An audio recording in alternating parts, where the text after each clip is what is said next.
ndio M23 wenyewe walikamatiwa leo. Wengine hapa, wengine shakwambia. Ndio wengine hapa.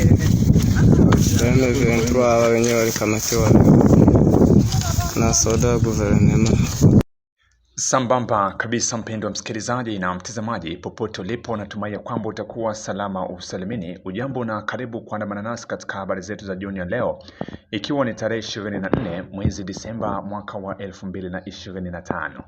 Kama kawaida, kazi kubwa tulionayo ni kuhakikisha kwamba tunakuletea habari za ukweli na za uhakika kuhusu yote endelea kuripotiwa huko kwenye uwanja wa vita jimboni Kivu Kusini pamoja na jimboni Kivu Kaskazini.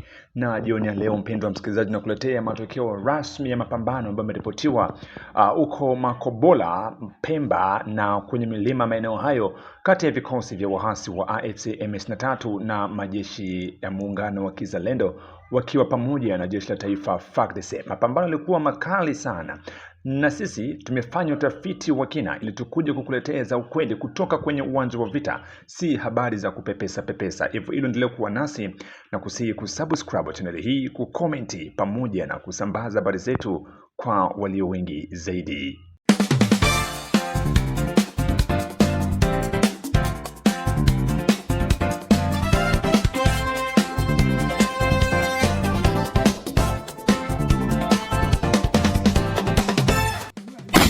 Na bila shaka natumai kwamba utakuwa salama usalimini popote ambako unaendelea kutusikiliza kwa muda na saa kama hizi. Hii ni Amani TV Media na mimi ni mtangazaji wako Ramsey Ramadhani, na kutangazia moja kwa moja kutoka kwenye uwanja wa vita jimboni Kivu Kusini katika kijiji cha Makobola ambako mapambano makali yameripotiwa Jumatano tarehe 24 Disemba mwaka wa 2025 kati ya wapiganaji wa Wazalendo na jeshi la Rwanda katika maeneo ya Makobola ya pili pamoja na vilima vya Nyamutiri. Kwa mujibu wa vyanzo vya eneo hilo, mapambano hayo yamehusisha matumizi ya silaha nzito na nyepesi, hali ambayo imesababisha hofu mkubwa miongoni mwa wakaaji wa maeneo hayo. Wakaaji wengi wamelazimika kuyahama makazi yao na kukimbilia maeneo yanaonekana kuwa salama zaidi, huku shughuli za kawaida za kijamii na kiuchumi zikisimama kabisa. Mashuhuda walioko karibu na maeneo ya mapigano nasema kuwa milio ya risasi na mabomu imekuwa ikisikika tangu mapema asubuhi, hali iliyoashiria ukubwa wa ukali wa makabiliano hayo. Hadi kufikia majira ya jioni, hali iko namna gani? Kutoka kwenye uwanja wa vita moja kwa moja, kituo chako cha matangazo kimepata fursa ya kuweza kuongea na moja kati ya makamando wa Kizalendo kutoka kwenye uwanja wa vita ili aweze kutoa takwimu na taarifa rasmi kuhusu kile ambacho kiliendelea huko kwenye uwanja wa vita kati ya waasi wa AFC M23 dhidi ya vikosi vya Wazalendo katika maeneo ya Makobola ya pili, huko ni kwenye mpaka wa tarafa la Fizi na Uvira. Mpendwa msikilizaji, sikiliza sasa za ukweli na za uhakika kutoka kwenye uwanja wa vita, kutoka kwenye vinywa vya Wazalendo wenyewe wakitoa ushuhuda na hali halisi ya kile kilichoripotiwa huko kwenye uwanja wa vita. Huyu ambapo anayetuma audio hii ni Kamanda Kipamparira wa MPLC bar FPLC ya General Force Commanda Force Rene Itongwa. Natuma hii audio katika uwanja wa mapambano. Jameni, watu wasiwapatie mapanike. M23 iko na mapion ambapo walifanya juu ya kukombatre wakongomani kuma reseaux sociaux. Leo ni le 24 Desembre 2025. Juu ya mahabari balisema watu wengi sana wamekimbia vita na vita havijafika katika eneo zao. Kusikia vitu vya marezo sosio, audio, mapanike. Lakini ninataka niwaambie habari za vita na adui jinsi anavyopigwa. Na ukipata hii audio pelekea mwengine. Cha kwanza, felicitation sana kwa rais wetu pamoja na ministre wa defense kututumia hawa wanajeshi ambapo wanaitwa Maibu. Hili ni jeshi la pili kupigana. Kikosi cha kwanza kilikuwa kile kikosi cha Mamadou Ndala. Hiki kikosi ni kikosi cha pili, kwa sababu kama ni kujitoa muwanga, wanajitoa muwanga na wanapiga adui vizuri sana, pamoja na sisi wazalendo pia tunachangamana. Wao mbele, sisi nyuma, sisi mbele, wao nyuma, tunachangamana. Felicitation sana kwa kiongozi wa Ibu. Mungu akubariki.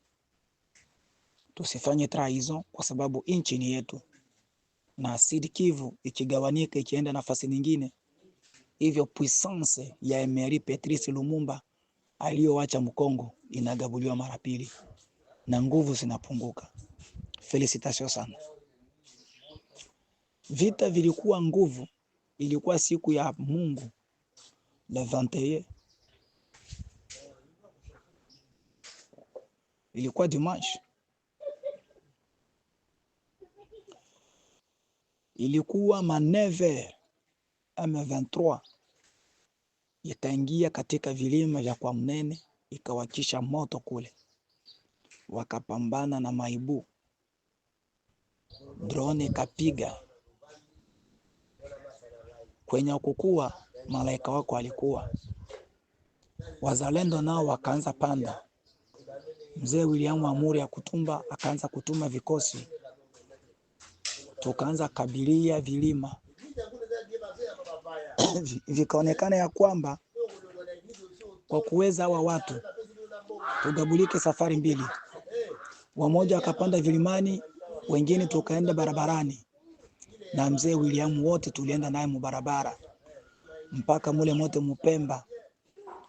Ulishaanza ona Kasekezi kule mbele hapo kwenye kulisimamia mzee William, kuna gari moja ambapo inafia pale kumaembe hivi, mzee akasimamia pale. Mimi ambapo ninaongea hapa Kipamparira, tuliingia katika kijiji cha Kasekezi, tukasambula pale, adui akakimbia, tukamwingiza mpaka Ngalula, adui akakimbia. Maibu nao pamoja na wengine wazalendo wa Bishaki Bishambuke na wengine wa SNPCC wakawapiga mkilima, wakabebana nao. Na sisi ambapo tulikuwa mubarabara, sisi wa MPLC bar FPLC wa Reni Tongwa pamoja na wengine wa Bishambuke na wengine wa SNPCC, yani ilikuwa kwa tu kuchangamana, hakuna cha huyu hakuna cha huyu, tukabadeloge mpaka Makobola. Sasa watoto wakaona ile butamu sana ya vita.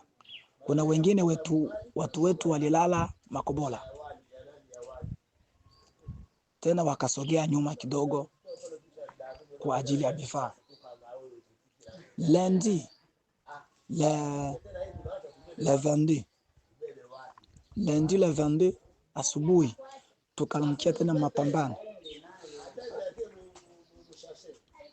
Hawa washenzi walikuwa na silaha yao moja, ambapo walikuwa wanaplante pale kwa Katolika pale Makobola. Ile ndio silaha ambapo ilikuwa inasumbua watu, na wengine ilikuwa pale kwa anteni.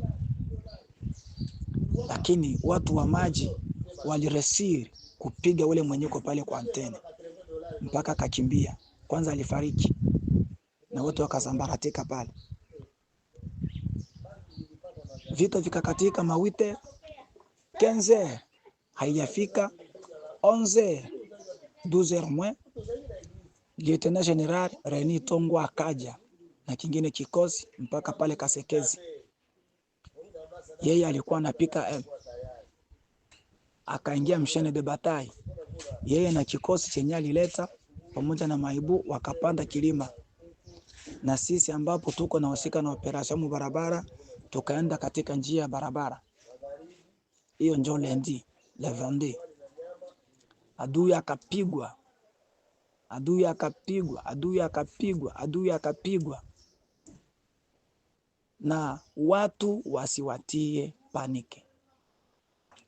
Adui nguvu zake zilikuwa mingi sana mkilima, kwa sababu alikuwa isha deborde sana tena sana, ila Mungu alisaidia. Mungu wa watoto wa Fizi, Mungu wa watoto wa Uvira, Mungu wa Wakongomani, Mungu wa Sud Kivu, Mungu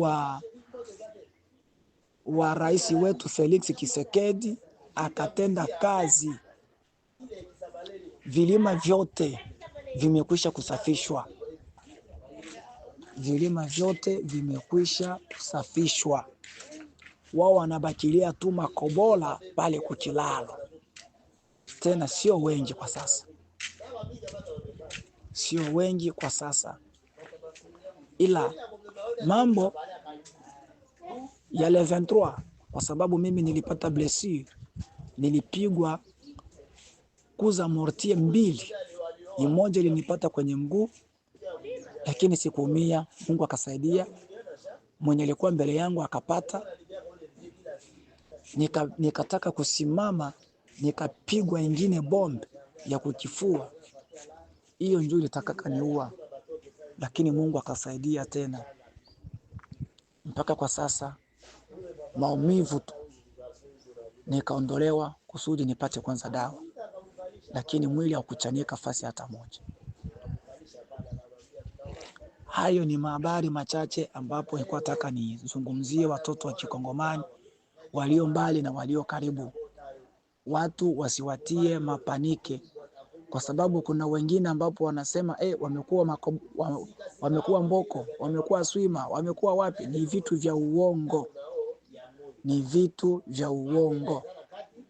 Mimi hivi ninapata madawa hapa Kaboke hivi, sitosema nafasi ambapo kwenye mimi niko. Ninapata madawa hospitali moja hapa Kaboke, msektere yetu wa Tanganyika. Hayo ni machache ambapo nilikuwa nayo leo.